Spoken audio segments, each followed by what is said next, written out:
बिस्मिल्लाहिर्रहमानिर्रहीम, अस्सलाम वालेकुम। Welcome to literature with WB। और हमारी एजुकेशनल साइकोलॉजी का आज चैप्टर नंबर 3 है, जिसमें कि आज हम लोग पढ़ेंगे learning process and theories of learning. आज की इस वीडियो में सबसे पहले हम लोग डेफिनेशंस देखेंगे, उसके बाद गेस्टल की थ्योरी देखेंगे जो कि इसने दी थी लर्निंग पे, उसके बाद कॉग्निटिव डेवलपमेंट बाय पियाजे, ये पियाजे की थ्योरी देखेंगे। उसके बाद हम लोग देखेंगे सोशल डेवलपमेंट, ये थ्योरी है, ये दी थी विगॉट्स्की ने, तो इसके बाद हम लोग इसको देखेंगे। तो चलिए आज की इस वीडियो को शुरू करते हैं।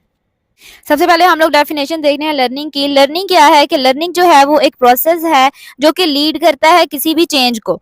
अब चेंज किस तरह से आना है, किस तरह से चेंज आना है, वो कोई भी हमारा एक्सपीरियंस हो सकता है या फिर हमारी किसी भी कोई भी हमारी जो परफॉर्मेंस है वो इम्प्रूव हो सकती है। तो इसका मतलब ये है कि वो हमारी लर्निंग है, मतलब हम लोग कुछ ना कुछ सीख रहे हैं, तो इस चीज को हम लोग लर्निंग कहते हैं। अब ये जो है ये लेवल ऑफ नॉलेज के लिहाज से भी हो सकता है, एटीट्यूड के लिहाज से हो सकता है, बिहेवियर के लिहाज से भी हो सकता है। और इसमें हम लोग जो है वो एक कोई न्यू चीज सीखते हैं, कोई न्यू नॉलेज हम लोग सीखते हैं, बिहेवियर सीखते हैं, स्किल्स, वैल्यूज, एटीट्यूड और प्रेफरेंसेस। ह्यूमन लर्निंग जो है ये स्टार्ट हो जाती है उसके बर्थ से ही, ठीक है, और ये उसके अंटिल डेथ, उसकी डेथ तक रहती है। और ये जो है ये लर्निंग हम लोग किस तरह से करते हैं, ये हम लोगों का जो भी इंटरेक्शन होता है हमारी इन्वायरमेंट के साथ, ठीक है, उससे हम लोग सीखते हैं। और साथ में इसमें एक नेचुरल प्रोसेस भी आता है जो कि इन्वॉल्व, उसमें भी जो है वो लर्निंग इन्वॉल्व होती है। इसमें जितनी भी इन फील्ड्स हैं उन सब में educational psychology, neuro psychology, experimental psychology, cognitive sciences, ये सारी जो फील्ड्स हैं ये नॉलेज की फील्ड्स हैं, ठीक है। हम लोग इसकी सबसे पहली जो थ्योरी है वो देखती हैं जो कि दी थी गेस्टल्ट ने। गेस्टल्ट का व्यू क्या है लर्निंग के लिहाज से कि ये एक साइकोलॉजिकल थ्योरी इसने दी थी अर्ली 20th सेंचुरी में, जिसमें कि इन्होंने ये बात की थी कि किस तरह से एक ह्यूमन जो है वो एक किसी भी इंफॉर्मेशन को परसीव करता है और उससे किस तरह से कोई भी सेंस निकालता है, ठीक है, कि how people perceive and make sense of information. ठीक हो गया। अब इसमें जो है वो उन्होंने सजेस्ट किया था कि कोई भी लर्निंग जो है वो इन्वॉल्व होती है कि किस तरह से ऑर्गेनाइजेशन ऑफ इंफॉर्मेशन, यानी कि कोई भी इंफॉर्मेशन है वो किस तरह से ऑर्गेनाइज हो रही है और उसके बाद वो किस तरह से एक मीनिंगफुल पैटर्न में डाल जाती है, ठीक है, मतलब एक मीनिंगफुल पैटर्न उसका बन जाता है, यानी कि वो एक सेंस बनाती है कोई भी इंफॉर्मेशन। इसके कुछ प्रिंसिपल्स है वो देखते हैं। सबसे पहला जो इसका प्रिंसिपल है वो है इंसाइट। इसमें इन्होंने ये बोला था कि लर्निंग उस वक्त अकर होती है जब एक इंडिविजुअल किसी भी इंफॉर्मेशन को परसीव करता है, ठीक है, और उसके बाद वो उसको उसको एक पैटर्न दे देता है कि जो भी मैंने इंफॉर्मेशन परसीव की है ये कोई प्रॉब्लम है या फिर ये कोई सोल्यूशन है। उसके बाद जो नेक्स्ट इनकी थ्योरी का पॉइंट था वो था होलिज्म।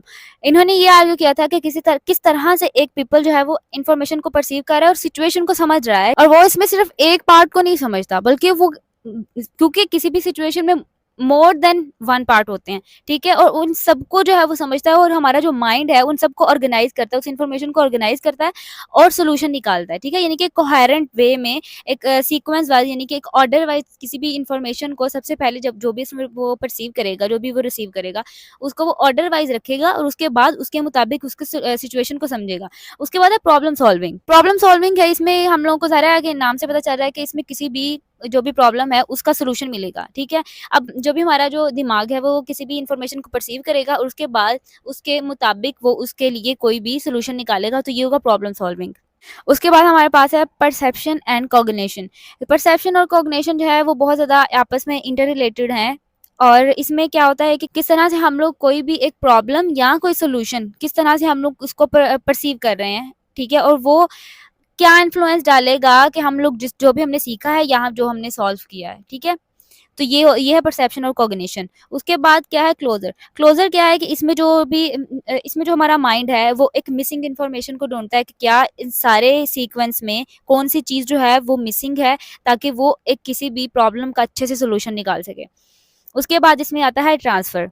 ट्रांसफर क्या है कि इस एरिया में इन्होंने इस चीज़ को एक्सप्लोर किया था कि किस तरह से एक जो भी हम लोगों ने किसी भी पहले पहले कभी माजी में अगर हम लोगों ने किसी भी प्रॉब्लम का कभी सोल्यूशन निकाला है, ठीक है, और वही हम लोगों ने जो सीखा है वो हम किसी और कॉन्टेक्स्ट में इसको किस तरह से यूज कर सकते हैं। प्रॉब्लम है वो उससे सिमिलर है, वो उसे रिलेट कर रही है, तो ऑफ कोर्स हम जो हमने पीछे सीखी, हम लोगों ने लर्निंग पहले की है, वो हम लोग इस पे अप्लाई कर सकते हैं, ठीक है। मतलब कि ट्रांसफर हो गया एक लर्निंग एक कॉन्टेक्स्ट से दूसरे कॉन्टेक्स्ट में। उसके बाद जो इसका कंक्लूजन निकलता है कंप्लीट इसकी थ्योरी का, वो क्या है जो गेस्टल्ट की ये थ्योरी थी, जो इसका लर्निंग हाइलाइट थे, वो क्या था कि ये किसी भी इंसान को ये कंसिडर करने में मदद देते हैं कि जो होल कॉन्टेक्स्ट है वो क्या है और जो स्ट्रक्चर ऑफ इन्फॉर्मेशन है वो किस तरह से है, और जो लोग हैं वो किस तरह से किसी भी चीज़ को सीखेंगे और प्रॉब्लम को सॉल्व करेंगे, ठीक है? उसके बाद हमारे पास जो नेक्स्ट थ्योरी है वो है कॉग्निटिव डेवलपमेंट थ्योरी बाय पियाजे।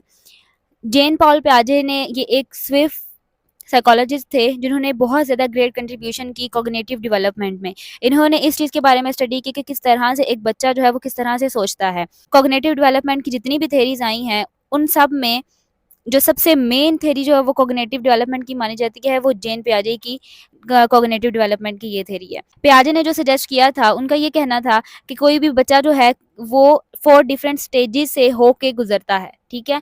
जो एक फिक्स्ड ऑर्डर में होती हैं और हर एक बच्चे में वो यूनिवर्सल होती हैं।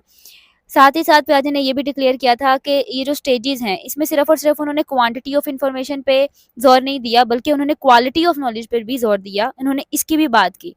हम इसके स्टेजेस देखते हैं कि कौन-कौन से स्टेजेस हैं इसमें। स्टेजेस ऑफ कॉग्निटिव डेवलपमेंट सबसे पहले है सेंसरी मोटर स्टेज। ये जो स्टेज है कोई भी बच्चा जो है वो सोचने की सलाहियत नहीं रखता, ठीक है?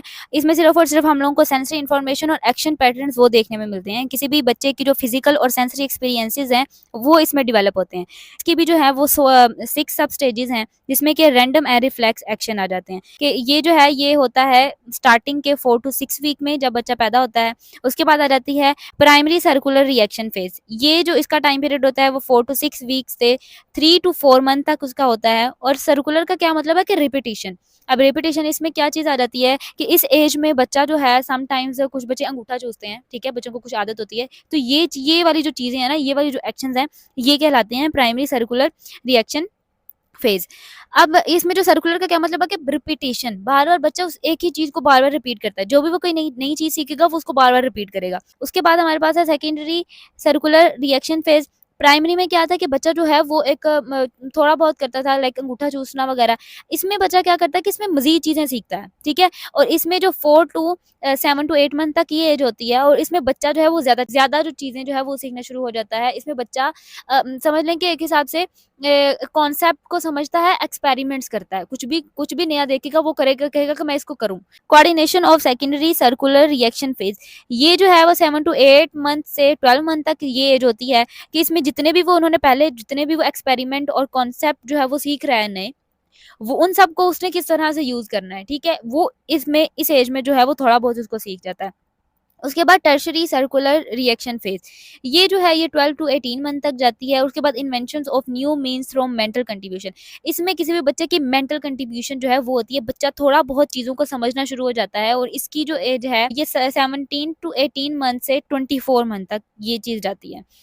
उसके बाद जो है वो नेक्स्ट है प्री ऑपरेशनल स्टेज। ये स्टेज जो है वो 2 से 6 टू 7 ईयर्स तक है और इसको भी 2 पीरियड्स में जो है वो डिवाइड किया गया है। ये पीरियड जो है वो कैरेक्टराइज़ करता है कि by the development of language, ठीक है? यानी कि इसमें लैंग्वेज कोई भी बच्चा सीखता है और वो अपने रैपिड कॉन्सेप्चुअल डेवलपमेंट इसमें होती है। मतलब ये कि वो कॉन्सेप्ट्स को समझता है, जो भी जितने भी इसके इर्द-गिर्द जो इसका एनवायरनमेंट है, जितने भी वो कॉन्सेप्ट्स हैं, वो उन चीज़ों को समझता है। अब इसको भी इन्होंने 2 हिस्सों में डिवाइड किया हुआ है, यानी कि इसमें जो है पहला जो आता है, पहला पीरियड है वो प्री कॉन्सेप्चुअल पीरियड होता है। ये किस एज में होता है 2 टू 4 ईयर्स तक होता है। उसके बाद थर्ड पीरियड आ जाता है जो कि 4 प्लस टू 7 ईयर्स तक जाता है।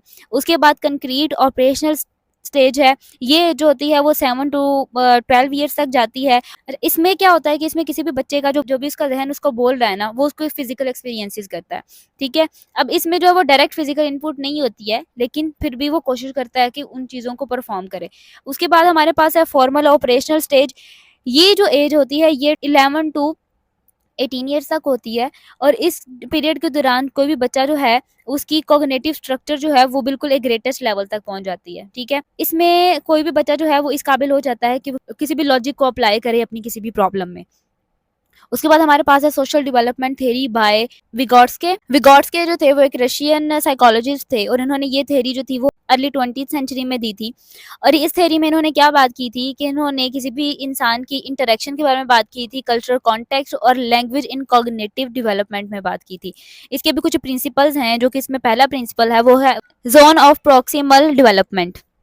इस जोन में इन्होंने क्या बात की थी कि ये गैप है बिटवीन कि एक जो लर्नर है वो क्या खुद से इंडिपेंडेंटली कर सकता है और कौन से गोल अचीव करने के लिए उसको किसी बड़े की ज़रूरत होती है। अब वो कोई बड़ा जो है वो कोई टीचर हो सकता है या फिर उसका कोई केयर गिवर हो सकता है या फिर उसका कोई बड़ा हो सकता है कि और इनका ये बिलीव था कि ये लर्निंग उस वक़्त अकर होगी जब ये जो ज़ोन है वो प्रमोट होगा कॉग्निटिव डेवलपमेंट में। उसके बाद जो हमारे पास है वो है कल्चरल टूल। कल्चरल टूल में लैंग्वेज आ जाती है, राइटिंग आ जाती है, टेक्नोलॉजी आ जाती है जो कि कॉग्निटिव डेवलपमेंट में काम करे, ठीक है? अब ये जो टूल्स हैं वो सिर्फ़ और सिर्फ़ कम्युनिकेशन के लिए इस्तेमाल नहीं होते, बल्कि ये जो कॉग्निटिव टूल्स हैं, ये इस्तेमाल होते हैं किसी भी इंडिविजुअल को शेप करने में कि वो किस तरह से सोचेगा और किस तरह से कोई भी प्रॉब्लम को सॉल्व करेगा। उसके बाद है सोशल इंटरैक्शन। इसमें उन्होंने क्या बात की थी कि कोई भी एक बच्चा जो है वो एक ऐसे इंसान से किसी ऐसे इंडिविजुअल से मिलेगा जो कि जिसके पास उससे ज़्यादा नॉलेज होगा। तो वो उससे मिलने के बाद उसको न्यू नॉलेज जो है वो एक्वायर होगा, वो ज़्यादा से ज़्यादा नई स्किल्स जो है वो सीखेगा और जो है ये सारी इंटरेक्शन जो है वो किसी भी सेटिंग में हो सकती है, फैमिली हो सकता है, स्कूल हो सकता है, कम्युनिटी हो सकती है, उसके इर्द-गिर्द का जितना भी एनवायरनमेंट है, वो सारा इसमें हो सकता है कि किसी कोई भी ऐसा इंडिविजुअल जो उससे ज़्यादा नॉलेजेबल हो, उससे ज़्यादा नॉलेज रखता हो, तो उससे वो कोई भी जो नई चीज़ है वो उसको एक्वायर करेगा। उसके बाद है लैंग्वेज एंड थॉट्स। ये जो है ये प्रपोज किया था that language and thoughts are interconnected, ठीक है? उन्होंने ये बोला था कि जो कोई लैंग्वेज और थॉट्स जो हैं वो आपस में इंटरकनेक्टेड हैं। लैंग्वेज जो है इसका हरगिज़ ये सिर्फ कम्युनिकेशन का मतलब नहीं है, बल्कि ये थॉट के प्रोसेस को शेप करता है, ठीक है? जैसे ही बच्चा जो है वो लैंग्वेज एक्वायर करता है, लैंग्वेज को सीखता है, उसकी जो कॉग्निटिव एबिलिटीज़ जो हैं वो एक्सपैंड हो जाती हैं, ठीक है? और वो उसको अलाउ करती हैं किसी भी चीज़ के बारे में सोचने के लिए, ठीक है? और कोई भी कॉम्प्लेक्स प्रॉब्लम है उसको सॉल्व करने में हेल्प करती है। सो इसलिए जो लैंग्वेज और थॉट हैं वो आपस में इंटरकनेक्टेड हैं। तो ये थी आज की वीडियो जिसमें कि मैंने इसकी 3 थ्योरीज़ को कवर किया और साथ ही साथ मैंने इसमें लर्निंग की डेफिनेशन को बयान किया। इंशाल्लाह नेक्स्ट वाली वीडियो में बाकी तमाम थ्योरीज़ को भी मैं ज़रूर कवर करूँगी। तब तक अपना ख़्याल रखिएगा। अल्लाह हाफ़िज़।